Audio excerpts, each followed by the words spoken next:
To many, the sword is simply a weapon, an instrument of war and battle. But for Miyamoto Musashi, one of history's greatest swordsmen, the sword was something far more profound. It was a tool, a symbol, a gateway to enlightenment. Musashi didn't just seek to master the blade in the physical sense. He sought to wield it as a means of spiritual growth, a way to transcend the physical world and confront the deeper truths of existence.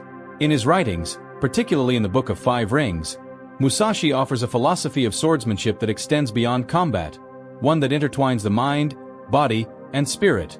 Today, we will explore Musashi's perspective on the sword not just as a weapon, but as a path to spiritual development.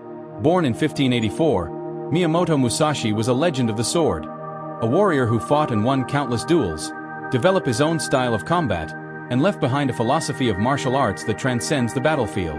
However, Musashi's teachings go far beyond the practicalities of sword fighting. For him, swordsmanship was not just about defeating an opponent, it was about mastering oneself. In his writings, especially in his seminal work The Book of Five Rings, Musashi draws connections between the physical act of sword fighting and spiritual growth. To Musashi, the sword is not merely a weapon, but a tool for achieving enlightenment. This might sound like an abstract notion, but to understand it, we must first explore how Musashi viewed the relationship between martial practice, personal discipline, and the mind. In Musashi's worldview, the practice of swordsmanship was not just about learning technique or defeating an opponent. It was a path to spiritual growth and inner peace. Musashi understood that the sword was a reflection of the mind. In battle, a swordsman's clarity of thought directly influences their ability to act decisively and with precision. To Musashi, the sword was a tool for achieving the ultimate mental state, the unity of mind and body. The most profound aspect of this philosophy is the idea of the sword as a path to enlightenment. In many of his writings, Musashi compares the practice of swordsmanship to a form of meditation. As the sword is wielded, the practitioner is called to be fully present in the moment. Every movement, every breath, every strike must be done with complete mindfulness, as if each action was a part of a larger spiritual journey. For Musashi, the sword symbolizes the battle not only against external foes, but also against the internal struggles we face every day. By mastering the sword, one learns to conquer the distractions of the mind, overcome fear, and quiet the inner turmoil that often clouds judgment.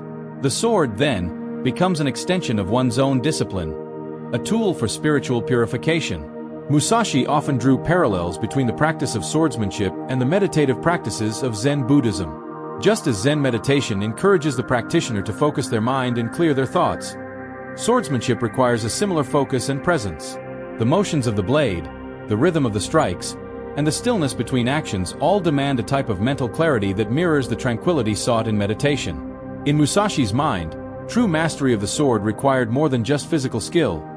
It required mental and spiritual discipline. The act of swinging the sword is not just about striking a target, it is about transcending the self and aligning one's mind and body with the flow of energy, time, and space. Musashi often wrote about the importance of zanshin, a concept in martial arts that refers to an awareness that extends beyond the immediate situation. It is the ability to be fully aware of everything around you, to be present in the moment, yet detached from the outcome. In this way, the sword, as an extension of the body, becomes an instrument of meditation. Through each controlled motion, the swordsman cultivates an unshakable mental focus, a deep sense of presence, and an understanding of the impermanence of life itself. A key element of Musashi's philosophy was the unity of mind and body. He believed that martial arts were not simply about physical strength or technical skill. They were about cultivating harmony between the physical and mental aspects of the self. The sword was a symbol of this integration, where each movement must flow naturally from the mind, and each thought must be reflected in the body's motion. This concept is central to Musashi's teachings. In his view, physical prowess without mental clarity leads to mindless actions, while mental clarity without physical discipline leads to inefficiency. True mastery of the sword, and of oneself, lies in the ability to unify these two forces. It's this balance that allows a swordsman to act with fluidity, to make split-second decisions without hesitation, and to maintain composure in the heat of battle. The unity of mind and body is also about cultivating ki, the inner energy or spirit that flows through all living things. Musashi understood that when the mind is in harmony with the body, the swordsman can tap into this energy and move with a fluidity that transcends effort. In a way, the sword becomes an expression of the practitioner's spirit, a mirror reflecting the balance and clarity within. Musashi's philosophy of the sword as a tool for spiritual development extends beyond mere technique. It is also about transformation. Through the disciplined practice of swordsmanship, the practitioner undergoes a process of personal evolution. The sword is not just a weapon to be mastered, but a catalyst for growth, self-reflection, and self-discipline. This transformation begins with the recognition of one's own limitations, both physical and mental. By facing one's weaknesses, whether they are physical limitations or emotional struggles, the swordsman embarks on a journey of self-improvement. Every strike, every stance, every moment spent in practice is a step toward overcoming these limitations and transcending the ego. Musashi believed that the practice of the sword required total commitment, the willingness to dedicate oneself entirely to the path of mastery. It is through this commitment that the practitioner begins to realize that the sword is not separate from the self. It is an extension of the spirit, a manifestation of one's deepest intentions and beliefs. And through this connection, the practitioner transforms, not only into a skilled warrior but into a more self-aware, disciplined, and enlightened individual. For Miyamoto Musashi, the sword was more than just a tool of war. It was a path to self-realization, a means of cultivating mental clarity, and a way to unify mind and body in the pursuit of spiritual enlightenment. Through the sword, Musashi found not just victory on the battlefield, but mastery over the self. And so, the sword becomes a symbol of our own journey, a reminder that, in life, true strength comes not from external power, but from the discipline and unity we cultivate within ourselves. It is through this balance of mind, body, and spirit that we find the path to personal transformation, and perhaps, to enlightenment itself. Another essential aspect of Musashi's philosophy is his view of conflict, both external and internal. In his eyes, conflict was not something to be feared, avoided, or suppressed. Rather, it was a natural and necessary part of personal growth. The sword, as a tool for resolving conflict, becomes not just a means of defeating an opponent but also an opportunity to test and refine one's own mental and spiritual state. When Musashi spoke of conflict, he often referenced the importance of facing not only external enemies but also one's own inner struggles. In the Book of Five Rings, Musashi writes, "You must understand that there is more than one path to the top of the mountain." This statement reflects his belief that growth arises through challenge and adversity, and that conflict, whether in combat or in life, is a vehicle for transformation. In battle, a swordsman faces both the opponent's techniques and their own fears, doubts, and weaknesses. The act of overcoming an external adversary requires overcoming internal conflicts first: the fear of failure, the doubt in one's ability, the hesitation in the face of danger. Musashi believed that these internal struggles were far more important to conquer than any physical foe.